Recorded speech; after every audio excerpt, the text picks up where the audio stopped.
오늘 우리에게 주신 하나님의 말씀 창세기 2장 4절로 7절까지의 말씀 함께 하겠습니다. 창세기 2장 4절로 7절까지의 말씀입니다.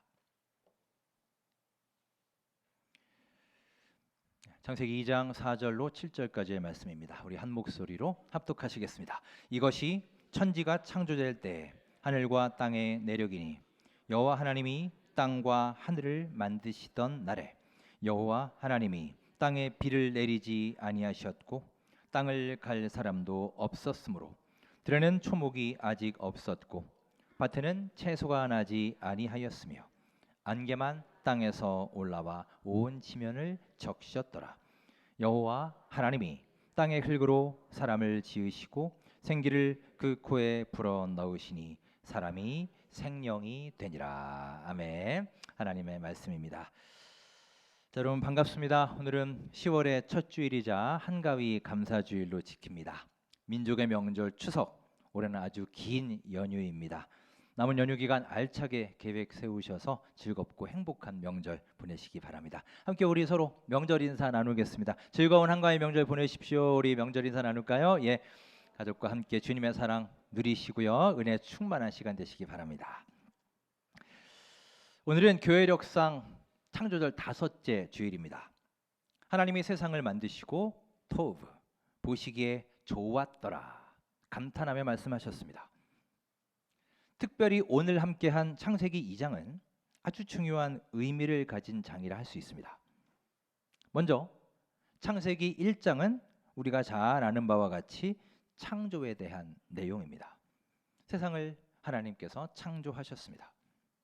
그리고 창세기 3장에는 심판과 타락에 대한 이야기가 나옵니다.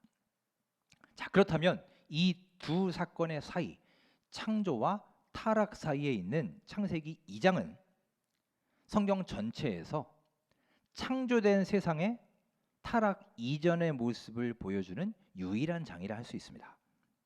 그래서 이 창세기 2장의 세상을 보면 참으로 아름다운 세상이 그려지고 있어요. 크게 세 가지 차원에서 아름다운 세상이었습니다.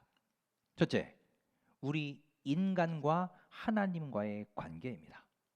우리와 하나님과의 관계가 참 아름다운 관계였습니다. 둘째는 인간과 자연과의 관계 역시 아름다웠습니다. 마지막 셋째는 인간과 인간과의 관계였어요. 이 세 가지의 관계가 모두 아름다운 그런 세상이었습니다.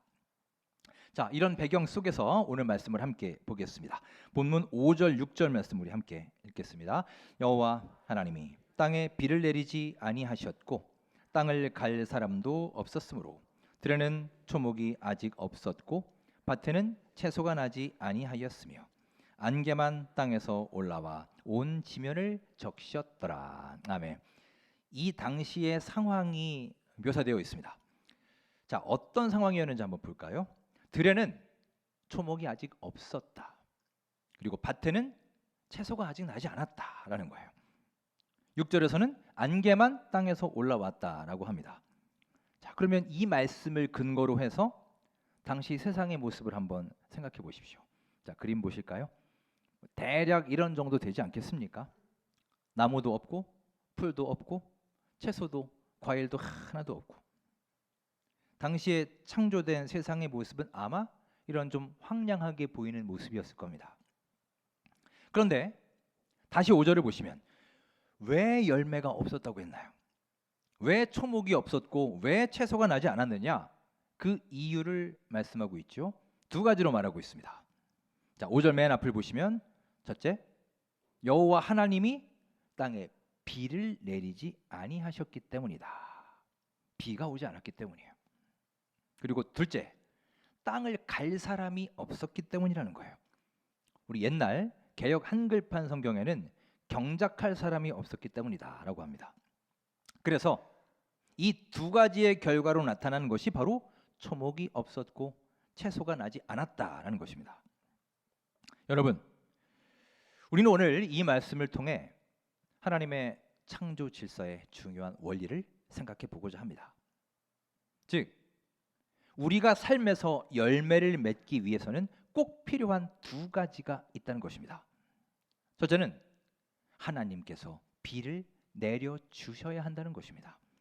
하늘로부터의 은혜, 위로부터의 하나님의 은혜가 임해야 열매를 맺을 수 있다는 사실입니다.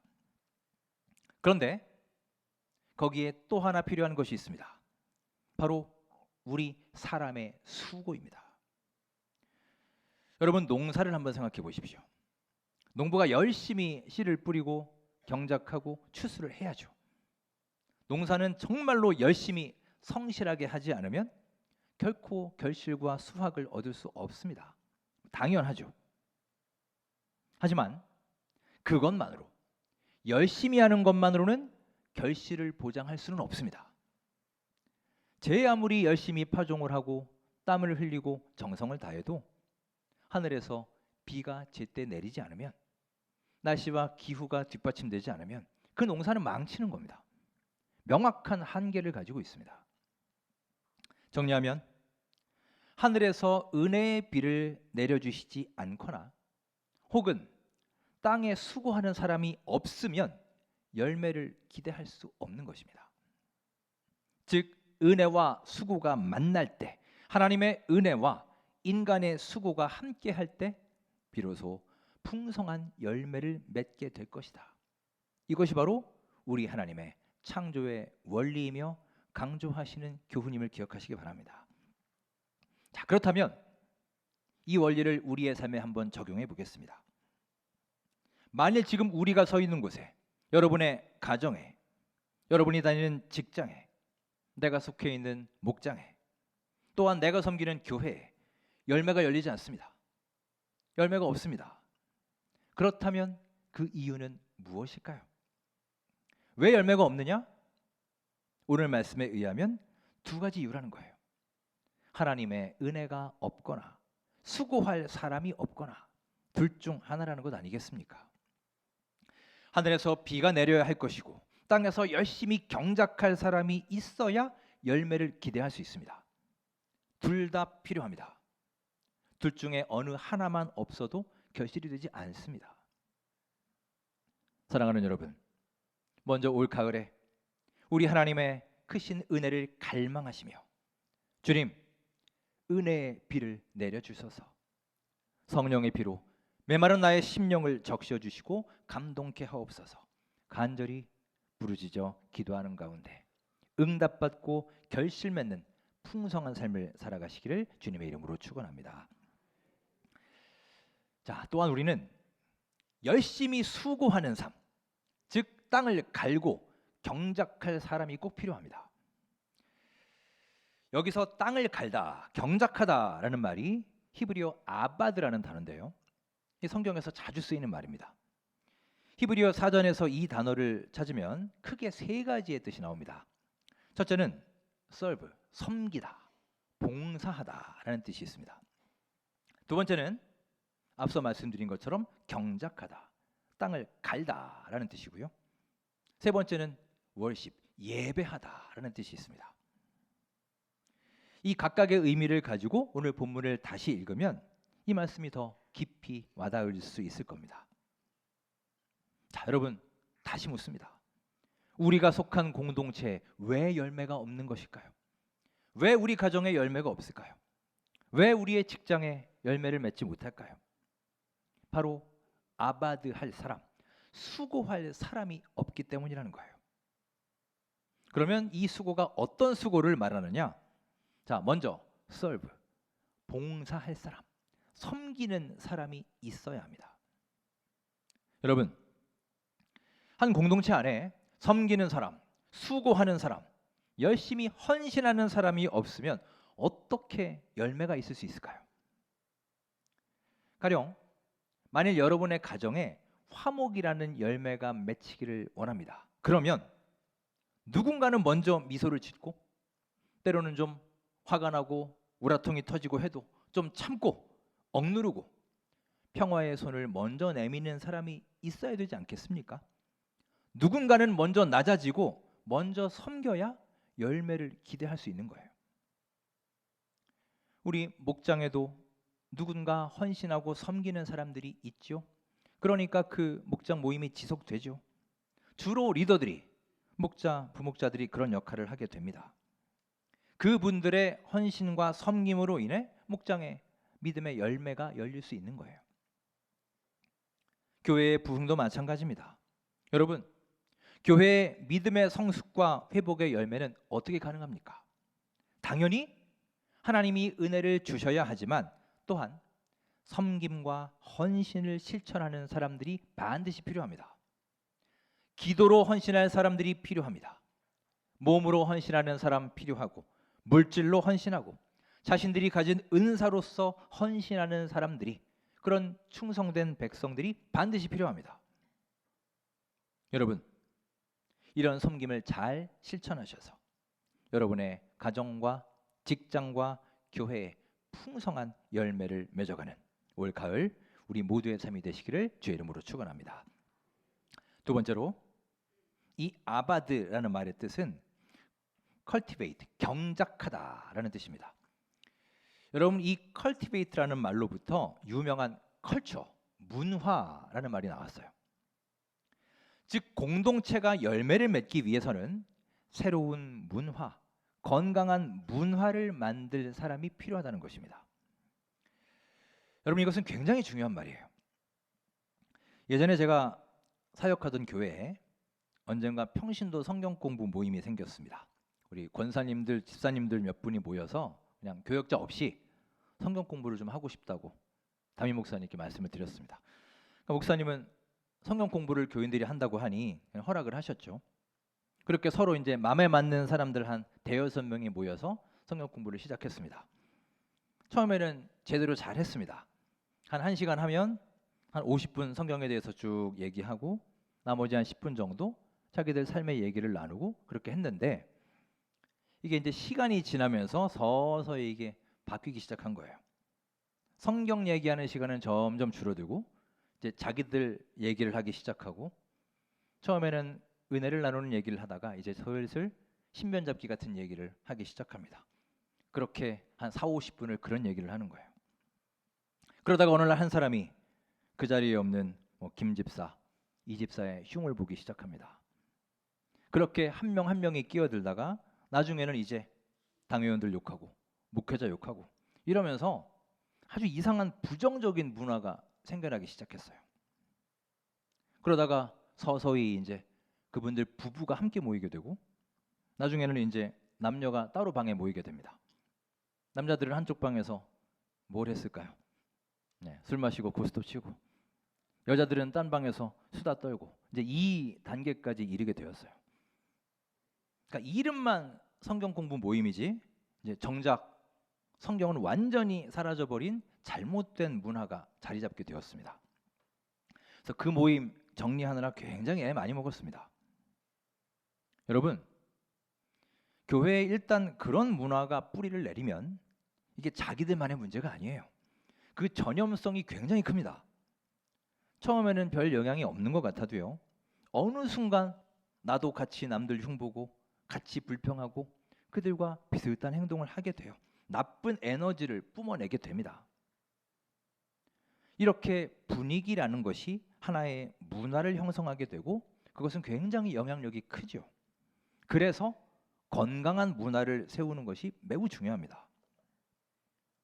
참 감사하게도 우리 교회 안에도 참 좋은 문화가 있습니다. 매일 아침마다 교회에 와서 우리 마당 청소하고 화단 관리하고 가지치기 하고, 주일에도 매주 항상 일찍 오셔서 아무도 없는 시간에 우리 정문 후문 다 열고 에어컨 켜고 현수막 설치하고 교회 주변 깨끗하게 정화하고, 누가 시키지도 않았고 아무도 보는 사람 없지만 이렇게 솔선수범으로 열심히 수고하는 손길이 있습니다.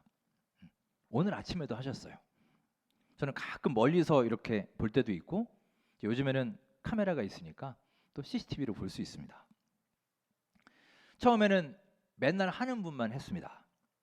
그런데 언젠가부터 또 선한 영향력이 생겨서 이름 없이 빛도 없이 헌신하는 손길들이 곳곳에 한 분, 두 분 늘어나고 있습니다. 참 흐뭇하고 또 감사한 일입니다. 이 역시 교회 공동체 안에 긍정적이고 거룩한 문화를 만들어가는 것이죠. 여러분, 이제 여러분의 가정에서, 직장에서, 교회에서 아바드, 거룩한 문화를 세워가시고 전파하는 성실한 일꾼들이 되시기를 간절히 소망합니다. 이제는 비판하고 정죄하는 문화를 끊어내시고 칭찬하고 격려하는 문화를 만들어 가시기 바랍니다. 내 안에 있는 욕심과 시기의 문화 끊고 순종의 문화, 감사의 문화, 서로 존중하는 문화를 만들어갈 사람이 이 시대에 꼭 필요합니다. 이 자리에 계신 여러분이 그 역할을 훌륭히 감당하는 구심점이 될 수 있기를 주의 이름으로 축원합니다. 자, 세 번째로 이 아바드라는 말에는 월십, 예배하다라는 뜻이 있다고 했습니다. 이것은 우리가 감당해야 될 가장 중요한 수고입니다. 여러분, 하나님의 공동체가 열매를 맺기 위해서는 그곳에서 예배할 사람이 반드시 필요합니다. 우리는 하나님께 예배해야 할 자로, 예배하는 사람으로 창조되었기 때문이에요. 여러분의 가정에 믿음의 열매가 맺히기를 원하십니까? 예배가 살아나야 됩니다. 예배를 귀하게 여기고 한 번 한 번의 예배를 기대하는 마음으로 임하시고 잘 준비하고 신령과 진정으로 예배하는 여러분의 각 가정이 될 수 있길 바랍니다. 제가 참 좋아하는 찬양 중에 주를 위한 이곳에 라는 찬양이 있습니다. 그 가사 중에 이런 부분이 있어요. 주님이 찾으시는 그 한 사람, 그 예배자, 내가 그 사람 되길 간절히 주께 예배하네. 여러분, 오늘도 우리 하나님은 진정으로 예배하는 그 한 사람의 예배자를 애타게 찾고 계십니다. 그 한 사람의 예배자가 있는 곳에 하나님께서 은혜의 단비를 넘치도록 내려주실 줄 믿습니다.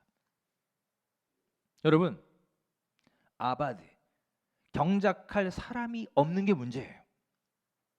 우리는 늘 누굴 탓하지 않습니까? 땅을 탓합니다. 여기는 토질이 좋지 않아서, 지대가 높아서, 환경이 안 좋아서, 우리 직장은 크리스찬들이 별로 없어, 일이 너무 많아서, 사장이 깐깐해서, 예배할 만한 분위기가 안 돼서. 여러분, 기억하십시오. 환경이 문제가 아니라, 땅이 문제가 아니라 경작할 사람이 없는 것이 진짜 문제라는 거예요.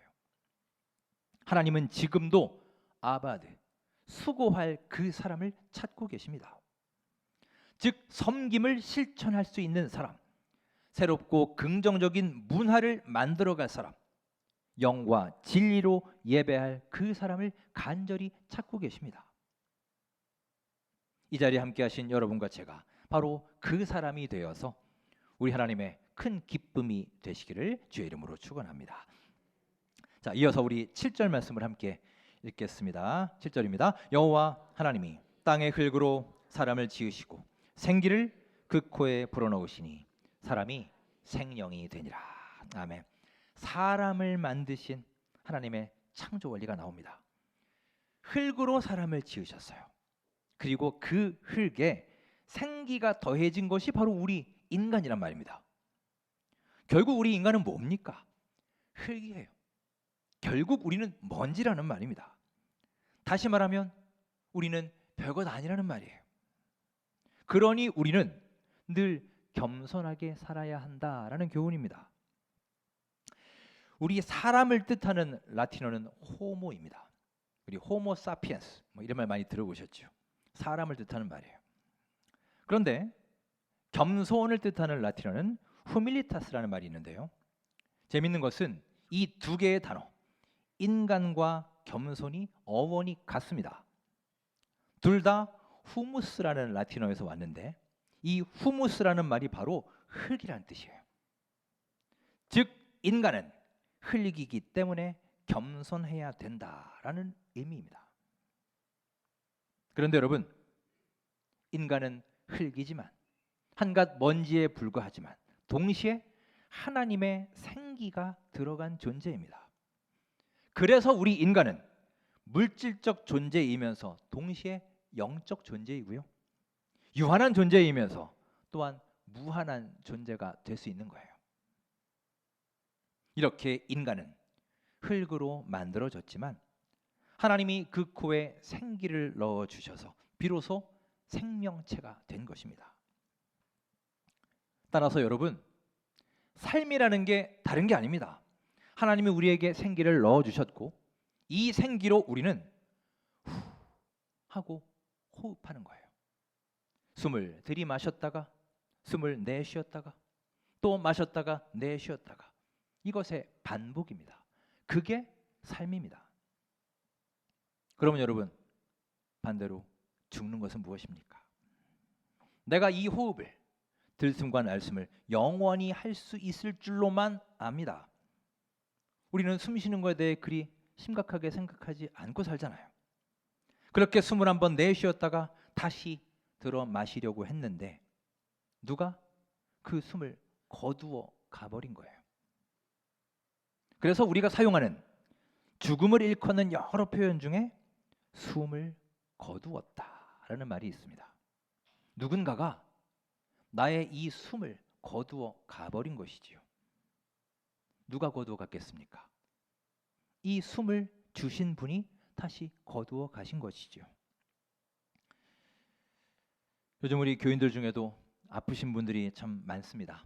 현재 입원 중이신 분들도 있고 또 뭐 수술 받고 시술 받고 다시 오신 분도 계시고 또 수술을 앞두고 계신 분들도 계십니다. 정말 요즘 이렇게 들려오는 소식들을 보면 생과 사는 정말 한순간인 것 같아요. 정말 몇 분, 몇 초 차이로 그것이 갈리곤 합니다. 따라서 여러분, 죽음이라는 것이 다른 게 아니에요.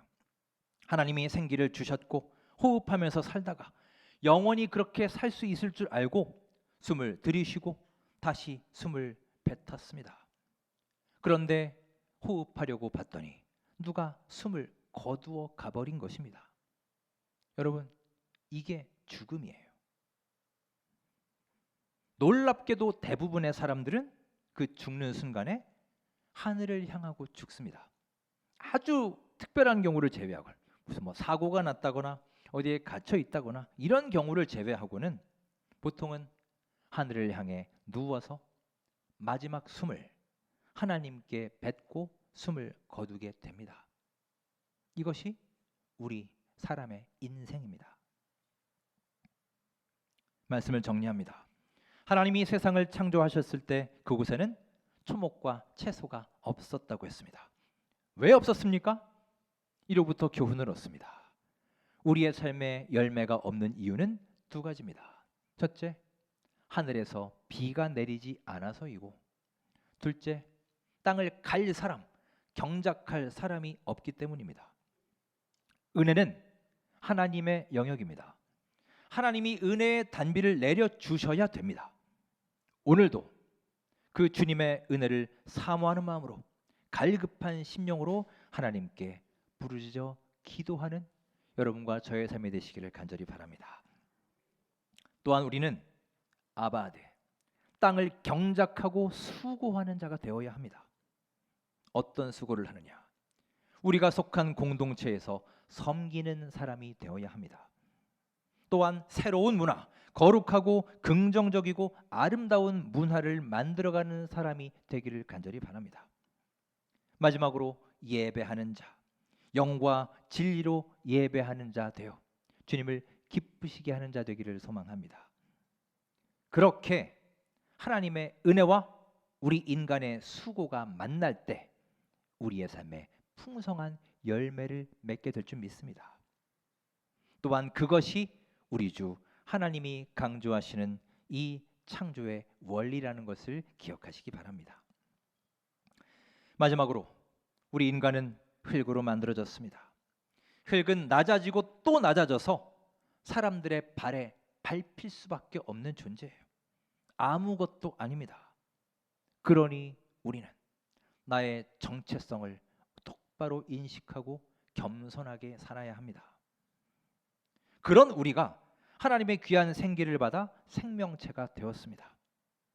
따라서 하나님이 허락하신 이 시간 동안 이 생명 가운데 하나님을 기쁘시게 하며 감사 가운데 살아가는 올 가을, 주님의 귀한 아들, 딸 되시기를 주님의 이름으로 축원합니다.